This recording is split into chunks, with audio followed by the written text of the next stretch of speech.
ঘূর্ণিঝড় মন্থার প্রভাবে পশ্চিমবঙ্গের উপকূলেও সতর্কতা। 28 থেকে 30 অক্টোবর পর্যন্ত মৎস্যজীবীদের সমুদ্রে যেতে নিষেধ। গভীর সমুদ্রে থাকা মৎস্যজীবীদের 27 অক্টোবরের মধ্যে ফিরে আসার নির্দেশ। দক্ষিণ 24 পরগনার উপকূল এলাকায় মাইকে সতর্কতার প্রচার।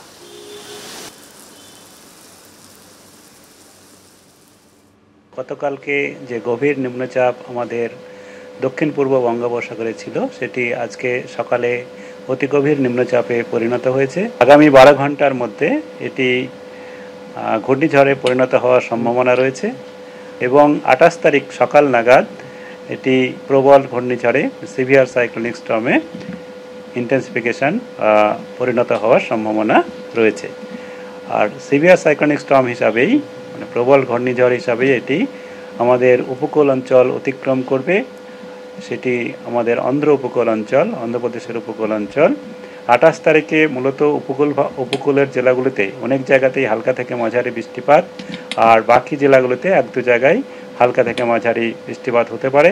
আর তার সঙ্গে সঙ্গে ভারী বৃষ্টিপাতেরও সতর্কতা দেওয়া হয়েছে দক্ষিণ 24 পরগনা এবং পূর্ব মেদিনীপুর জেলায় 28 তারিখে। তারপরে 29 তারিখে বৃষ্টিপাতের পরিমাণ আমাদের পশ্চিমবঙ্গের জেলাগুলিতে কিছুটা বাড়ার সম্ভাবনা রয়েছে। সেখানে দক্ষিণবঙ্গের সমস্ত জেলাতেই হালকা থেকে মাঝারি বৃষ্টিপাত থাকবে। তার সঙ্গে ভারী বৃষ্টিপাতের সম্ভাবনা রয়েছে উত্তর দক্ষিণ 24 পরগনা, পূর্ব পশ্চিম মেদিনীপুর, হাওড়া এবং ঝাড়গ্রাম জেলাতে। 30 তারিখে বৃষ্টিপাত থাকবে। 30 তারিখেও প্রায় সব জায়গাতেই আমাদের হালকা থেকে মাঝারি বৃষ্টিপাত। উত্তরবঙ্গের জন্য যেটা বলা হয়েছে, উত্তরবঙ্গে মূলত আমাদের 30 আর 31 তারিখে এর প্রভাবে বৃষ্টিপাত প্রায় সব জায়গাতেই হওয়ার সম্ভাবনা রয়েছে। কলকাতা তার পার্শ্ববর্তী অঞ্চলে যে 28 তারিখে বজ্রবিদ্যুৎ সহ বৃষ্টিপাতের কিছুটা সম্ভাবনা রয়েছে। 29-30-এও কলকাতাতে বেশ কয়েক পশলা বৃষ্টিপাত হওয়ার সম্ভাবনা রয়েছে মাঝারি ধরনের। আলিপুর আবহাওয়া দপ্তরের তরফে কি বলা হলো আপনারা শুনলেন, যেখানে উৎসবের আবহে নিম্নচাপ এবং সম্ভাব্য ঘূর্ণিঝড়ের আশঙ্কার কথা বলা হয়েছে।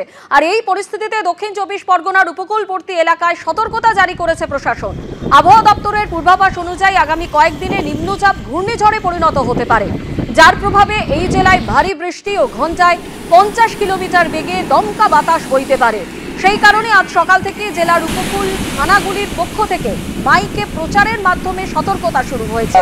সমুদ্রে থাকা সব মৎস্যজীবী ট্রলারকে কাল সন্ধ্যের মধ্যে ঘাটে ফিরে আসার নির্দেশ দেওয়া হয়েছে। নিম্নচাপ ধেয়ে আসছে ঘূর্ণিঝড় মান্থা। সোমবার থেকে বৃহস্পতিবার পর্যন্ত বজ্র বিদ্যুৎ সহ প্রবল ঝড় বৃষ্টির সম্ভাবনা রয়েছে। উত্তাল থাকবে নদী এবং সমুদ্র। উপকূলবর্তী এলাকায়